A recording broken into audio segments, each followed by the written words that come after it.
Mensagem do dia, com o pastor Marcelo Gomes. Evangelho de Marcos, capítulo 2, do verso 18 ao verso 22. Os discípulos de João e os fariseus estavam jejuando. Algumas pessoas vieram a Jesus e lhe perguntaram: por que os discípulos de João e os dos fariseus jejuam, mas os teus não? Jesus respondeu: como podem os convidados do noivo jejuar enquanto está com eles o noivo? Não podem, enquanto o tem consigo.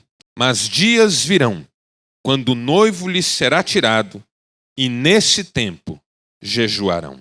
Ninguém põe remendo de pano novo em roupa velha, pois o remendo forçará a roupa, tornando pior o estrago.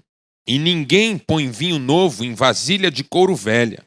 Se o fizer, o vinho rebentará a vasilha, e tanto o vinho quanto a vasilha se estragarão.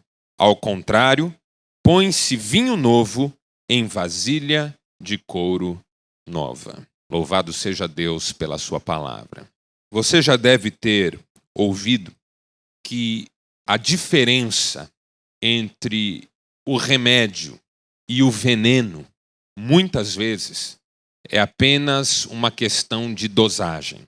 Muitas vezes, a diferença entre o remédio e o veneno é a dosagem. A dosagem, às vezes, é tudo. É o segredo. É o que nós precisamos saber exatamente. E eu, às vezes, me pergunto qual será a dose certa de cristianismo. O quanto uma pessoa deve entregar-se à proposta cristã. Qual deve ser exatamente o nível do nosso comprometimento com Deus e com as coisas de Deus. A leitura dos evangelhos parece sempre apontar na direção do tudo ou nada. A leitura, por mais superficial da Bíblia, sempre parece nos revelar que ou nós nos entregamos 100%, ou é melhor que nós não nos entreguemos nada. Há vários textos nesse sentido. Jesus, por exemplo, disse: quem põe a mão no arado e olha para trás não é apto ao reino de Deus. Também disse que se alguém ama mais a sua esposa, pai, mãe, filhos, amigos ou qualquer coisa deste mundo, mais do que a ele, não é digno dele. Disse que se um olho faz tropeçar, é melhor arrancá-lo, jogá-lo fora e entrar no reino dos céus sem um olho, do que com o corpo completo ir para o inferno. Jesus disse, por exemplo, que se alguém quer segui-lo, deve negar a si mesmo, tomar cada dia sua cruz e aí então segui-lo. Me parece que os textos do Novo Testamento sempre apontam um caminho radical. No Apocalipse, por exemplo, Jesus diz: quem dera vocês fossem frios ou quentes, mas porque são mornos, estou a ponto de vomitá-los da minha boca. Sempre essa insistência numa entrega total. A dosagem do cristianismo é cavalar. Menos do que 100% é nada, ainda que seja 99%. Ou nós entregamos tudo, ou nós não nos entregamos. Jesus disse que o primeiro mandamento é amar a Deus de todo o coração, com toda a alma, com todas as forças e com todo o entendimento. Plenitude. Andar com Deus é um desafio de plenitude. Andar com Deus é um desafio de entrega total. Radicalidade. O reino de Deus exige radicalidade. E esse texto que nós lemos, me parece, também é um daqueles textos radicais. O texto que nós lemos também se acrescenta a esse conjunto de textos que nos chamam à plenitude da vida cristã. É interessante que esse texto se deu no momento do ministério de Jesus em que as oposições tinham começado a se levantar. Quando você lê o Evangelho de Marcos, primeiro capítulo do Evangelho, você encontra as narrativas de fama, que contam de ações de Jesus, de milagres de Jesus, que fizeram com que a sua fama percorresse toda a região. E as pessoas queriam estar com ele, e as pessoas queriam segui-lo. Quando vem o capítulo 2, a partir do primeiro verso, e esse bloco vai até o capítulo 3, verso 6, as oposições começam a aparecer.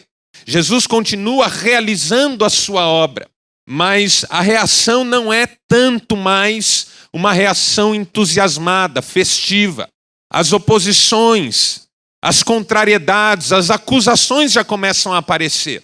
Os fariseus, por exemplo, questionam Jesus quando ele perdoa os pecados do paralítico. Questionam Jesus por ele andar com pecadores.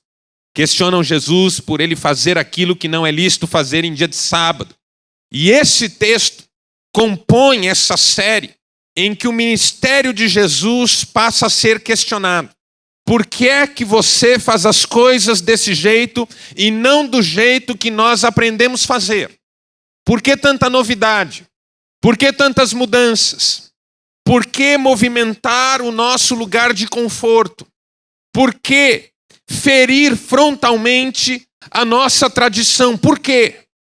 Aparentemente Jesus estava decidido a romper certos paradigmas, a botar por terra certos conceitos e preconceitos, para mostrar para aquelas pessoas que a vida cristã era muito mais do que o que elas estavam pensando. E a pergunta a que Jesus é submetido nesse texto é interessante e diferente das outras, porque ela parece, num primeiro momento, muito legítima. Você veja que as pessoas que fizeram essa pergunta para Jesus não estavam comparando unicamente à religião dominante e ao movimento farisaico, mas inclusive aos discípulos de João, que eram um movimento de periferia. Os discípulos de João eram bons discípulos, e João era um bom mestre.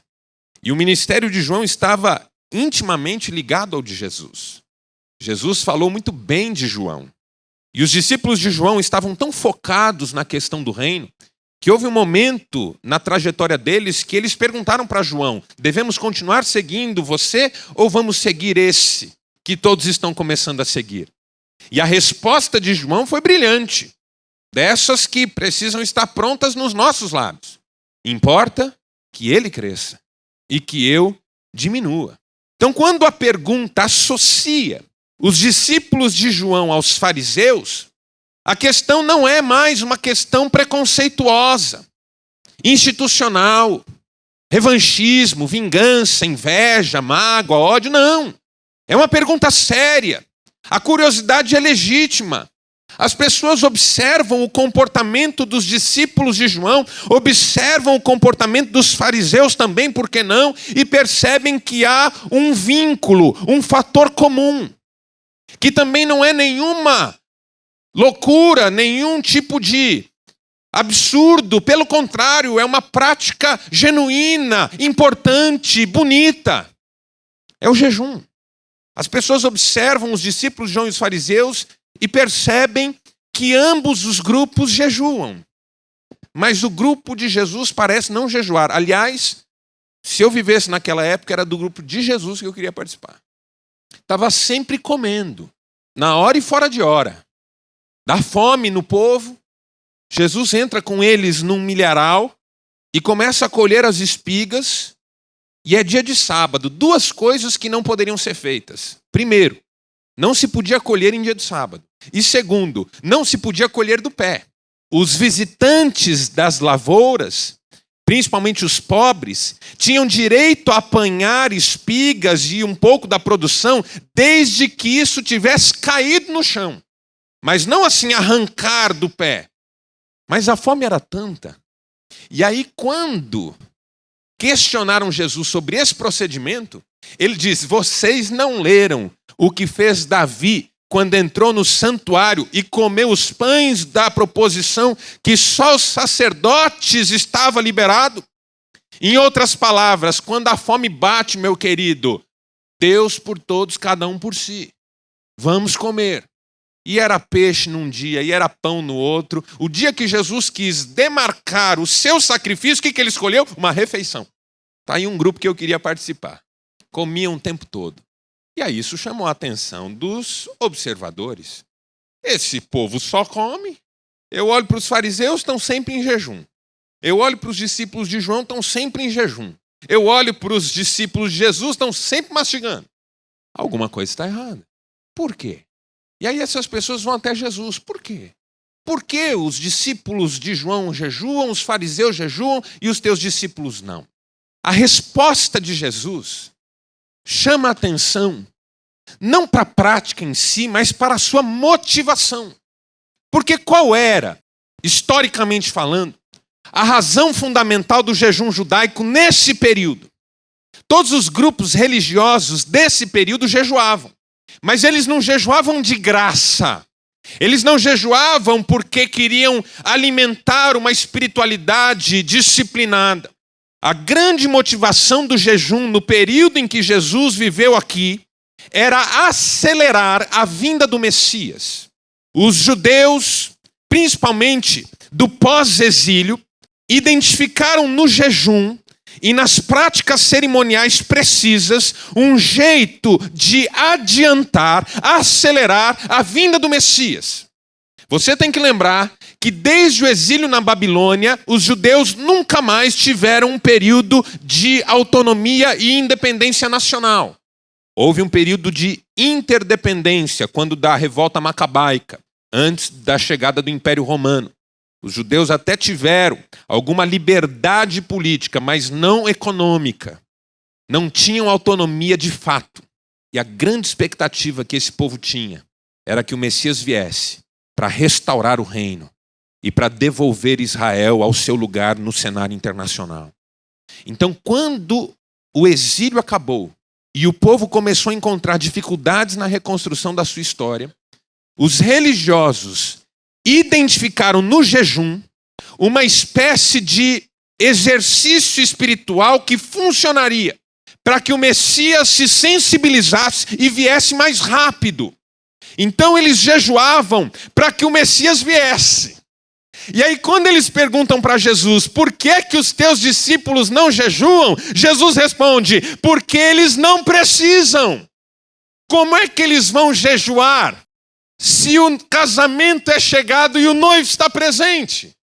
Como é que eles vão pedir algo que eles já receberam? Como é que eles vão praticar uma espiritualidade com vistas a uma ação de Deus que já está transcorrendo? Eles não precisam jejuar. O noivo é com eles. Eles não precisam clamar para uma aceleração da vinda do Messias. O Messias já chegou, aleluia. Está presente. É tempo de festa agora. Celebração, alegria. A salvação é uma boa notícia. O reino de Deus tem que ser recebido com festividade. Soem as trombetas, a mesa está posta. O Filho de Deus está presente nesse mundo. Eles não precisam jejuar. Porque se o jejum é uma expectativa de que o Messias venha, a vinda do Messias supera a necessidade do jejum e estabelece que a partir de agora todos podem celebrar, todos podem festejar, todos podem sentar-se à mesa com convicção. Agora, tem um problema aqui. O problema é que essa mensagem não é fácil de ser recebida. E é nessa reflexão que Jesus emenda os versículos que vêm na sequência. Não é fácil vocês entenderem isso. Superarem uma perspectiva unicamente religiosa em nome de uma experiência absolutamente espiritual e de fé. Não é fácil. Então é importante que vocês saibam que não se põe remendo novo em vestido velho. O problema talvez esteja aí, que vocês estão precisando de remendo, mas o remendo não é a solução para vocês. Vocês esperam um Messias como quem espera aquele que vai consertar a história de vocês e devolver a história de vocês para o lugar em que vocês gostariam de estar. Mas esse remendo não serve para vocês.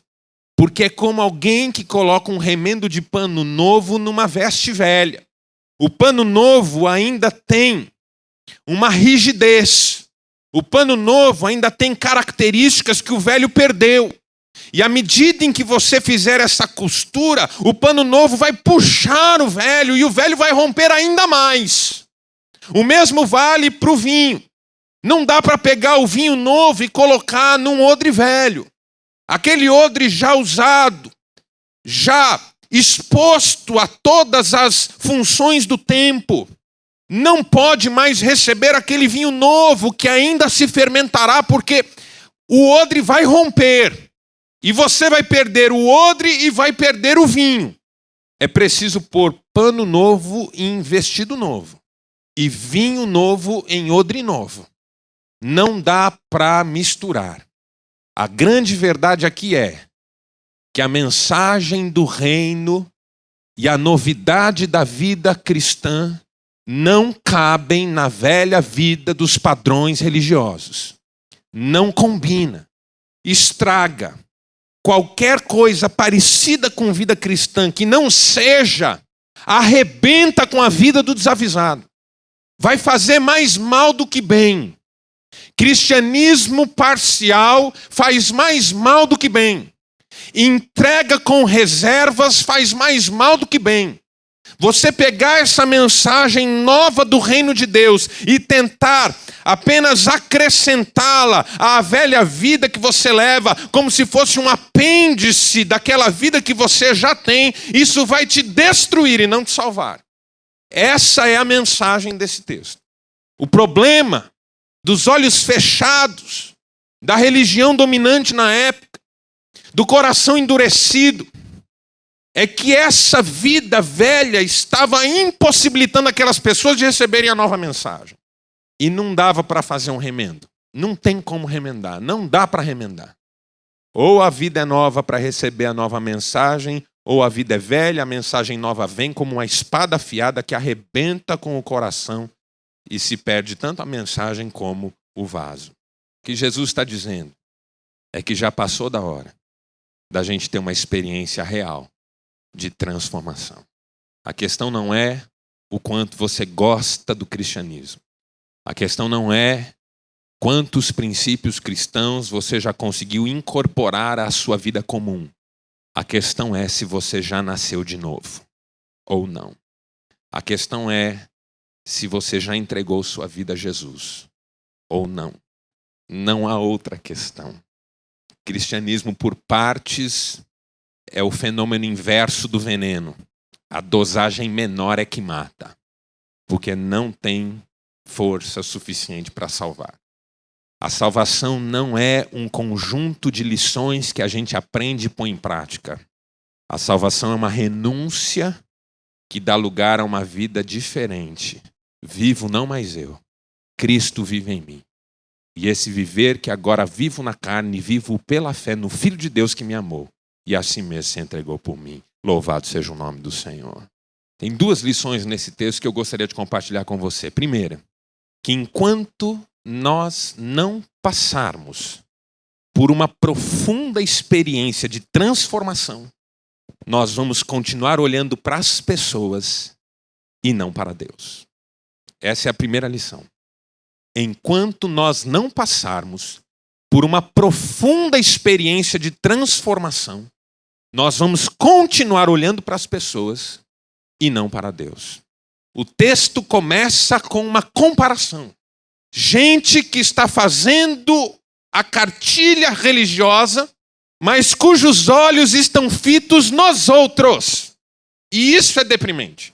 Que o que move a vida espiritual de certas pessoas não é o relacionamento que elas têm com Deus, mas o quanto elas estão ligadas no dia a dia, na prática e no modo de se comportar do outro. Por que é que os teus discípulos não fazem o que todo mundo faz? Por que é que vocês são diferentes? Por que é que vocês não se moldam? Por que é que vocês não acompanham o movimento? Por que é que vocês se acham melhores do que a gente? Por quê? Por quê? Por quê? Veja se quem anda com Jesus tem tempo de ficar olhando para o que os outros estão fazendo. O problema é que os nossos olhos não estão 100% no Senhor. Eles passeiam na horizontal, buscando condutas, buscando movimentos, buscando gestos e palavras que de alguma maneira justifiquem as nossas impressões ou o nosso estilo de viver. Eu tenho para mim que a comparação é um modo de nós lidarmos com os nossos complexos de inferioridade. Porque toda comparação é uma avaliação. E toda avaliação é um risco. Porque toda avaliação gera um diagnóstico, uma nota, uma declaração a respeito de validade, de intensidade, de utilidade, de verdade até. Os discípulos estavam comparando os movimentos para saberem qual era o mais certo. E o medo que dá de o outro ser mais certo do que eu. E o medo que dá de o outro ser melhor do que eu. Por isso, estava refletindo uma vez sobre aquele ditado em que a gente diz: em terra de cego, quem tem um olho é rei. Esse ditado foi cunhado em algum país que existe, talvez, em algum outro planeta que nós ainda não conhecemos. Porque o ditado certo seria: em terra de cego, quem tem um olho é invejado, odiado e por fim tem o olho arrancado. Porque a mediocridade nivela por baixo. Você começa no emprego novo, motivado, cheio de vida. Já começa a perceber uma série de coisas que poderiam mudar ali no lugar de trabalho. Chama o patrão, diz: olha, isso aqui eu acho que podia ser melhor, isso aqui eu estou com um projeto. Já um colega seu diz assim: baixa a bola, cara. Você chegou ontem. Você não vem querer dar uma de bom aqui, não. Não dou 5 meses para você estar igual a todo mundo. Como na história dos macacos, que tomavam jatos d'água quando iam tentar pegar banana. Cada vez que punha um macaco novo na experiência e ele ia pegar banana, os outros davam nele. Porque aquilo significava que vinha um jato d'água. E aí esse macaco, que nunca tomou um jato d'água, quando entrou um macaco novo, dava no macaco novo também. Mediocridade nivela por baixo. Os nossos complexos de inferioridade, nosso medo de que as nossas fragilidades sejam expostas. Nós queremos que tudo funcione igual. E aí a gente fica olhando para o vizinho e perguntando para Deus: por que é que ele tem um carro bom e eu não tenho? Por que é que ele mora nessa casa e eu não moro? Por que é que o desgraçado consegue emprego e eu ainda não consegui? Por que é que morreu a minha mulher e não a dele? Por que é que acontece essa desgraça com a minha família e não com a dessa pessoa? Essas comparações que refletem que nós não passamos ainda por transformação. Nós estamos muito vivos ainda. Muito vivos. Olhando para os outros, tentando entender por que é que, por alguma razão, eles parecem ser melhores do que nós. E veja, essa avaliação é nossa. A diferença não é necessariamente uma declaração de superioridade, mas nós gostamos de fazer parecer assim. Eu tenho para mim que se nós já tivéssemos passado por uma experiência de profunda transformação, não haveria nenhum tipo de milindre entre nós. Porque milindre é coisa da velha vida, não combina com a nova vida. Eu não vou mais na igreja não, pastor. Por quê? Não, porque o presbítero fulano não me cumprimentou essa semana. Eu não quero mais saber de nada não. Por quê? Não, porque foi meu aniversário, o pastor nem me telefonou. Eu não quero mais saber de nada não, mas por quê? Não, porque falou comigo de qualquer jeito, tá pensando que eu sou quem? Estou lá naquela igreja, dou meu sangue, faço tudo, e aí fala comigo daquele jeito. Não, eu não estou aqui para levar desaforo, não. Milindres de toda a ordem. Estou chateado. Fui na célula, tentei falar do meu problema, ninguém nem deu bola. Não volto mais na célula, não. A gente faz milindre até com testemunho. A pessoa vem aqui na frente e diz assim: eu estava com uma doença. Deus me curou, irmãos. A maioria dá aleluia, mas tem um que fica pensando assim: puxa, eu estou orando há mais tempo. Valeu aí, hein, Senhor? Valeu, hein? Eu não sei, eu tenho a sensação que isso não combina com vida cristã. Essas nossas necessidades de valorização, de reconhecimento, de aceitação. Eu acho que essa é a velha veste. E o novo pano começa a arrebentar isso aí. E aí das duas uma mesmo. Ou você passa por transformação, ou o seu desfecho é sair da igreja, porque não tem como conviver cristianismo com milindre. Ah, me criticou. Ah, não me convidou. Ah, não foi lá em casa. Meu irmão, você está muito vivo ainda, já passou da hora de morrer. De renunciar, de tomar a cruz e seguir. Jesus está com a cruz no ombro, e quem está com a cruz no ombro está indo morrer, então não importa o que a torcida está falando na lateral.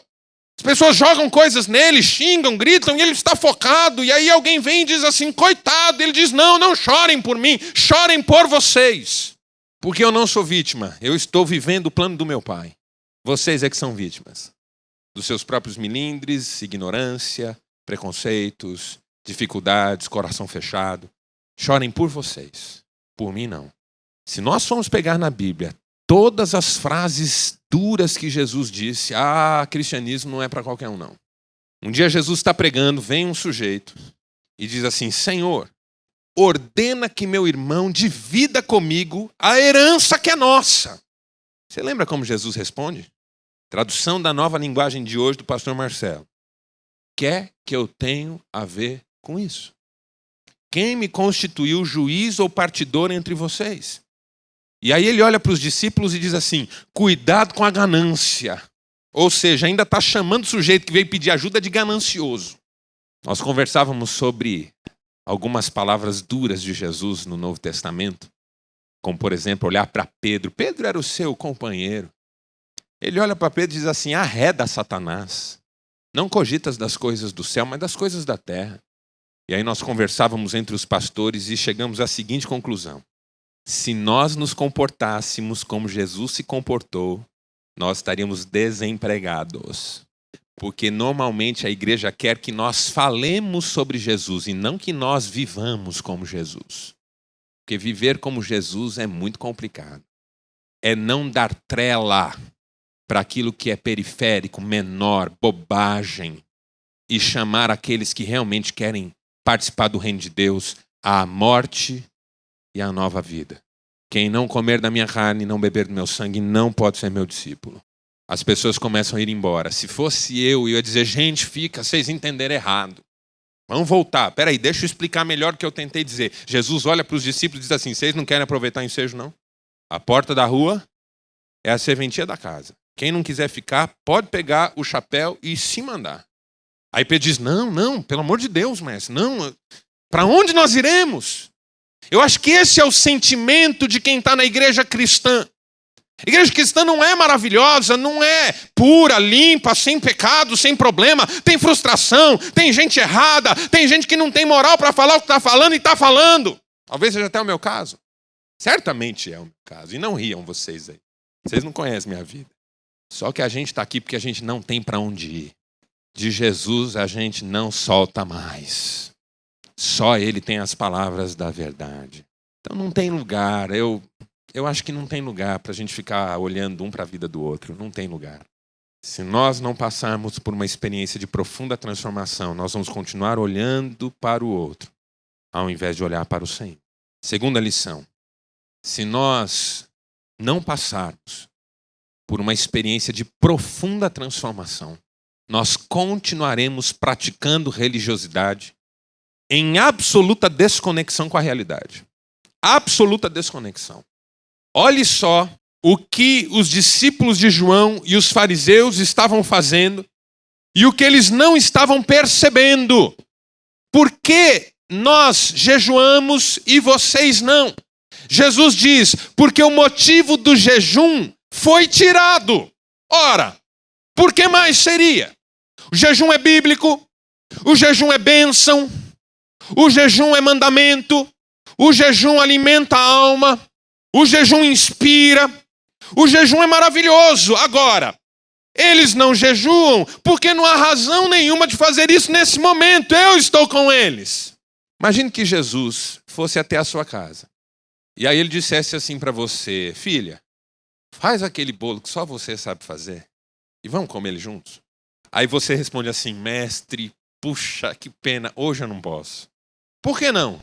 Prisão de ventre? Está enjoadona? Não, mestre, estou em jejum. Ah, é? E por que você está em jejum? Para ter mais comunhão contigo. Então faz esse bolo, moça.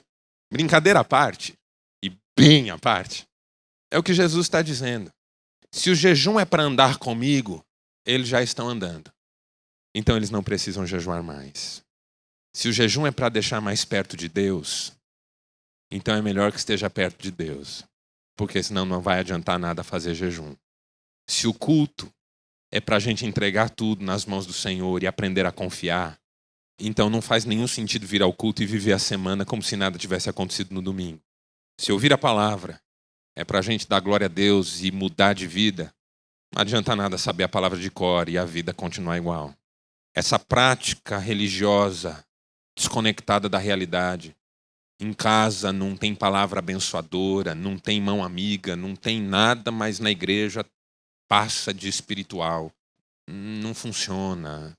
Pode enganar todo mundo, não engana o Senhor. É preciso entrega total. Compromisso 100%. A dosagem de cristianismo é total, é cavalar. Mata você, mas traz você de volta para a vida que só o Senhor pode dar. Aí eu acho que a gente vive a vida em abundância que Jesus prometeu. Não tem outro caminho. Feche seus olhos, eu quero orar com você. Senhor Deus, Pai amado, Deus da glória, Senhor nosso, misericordioso, amoroso, bom, que bom ouvirmos a Tua palavra. Que bênção podermos ser confrontados, desafiados, consolados, alimentados, abençoados pela Tua palavra.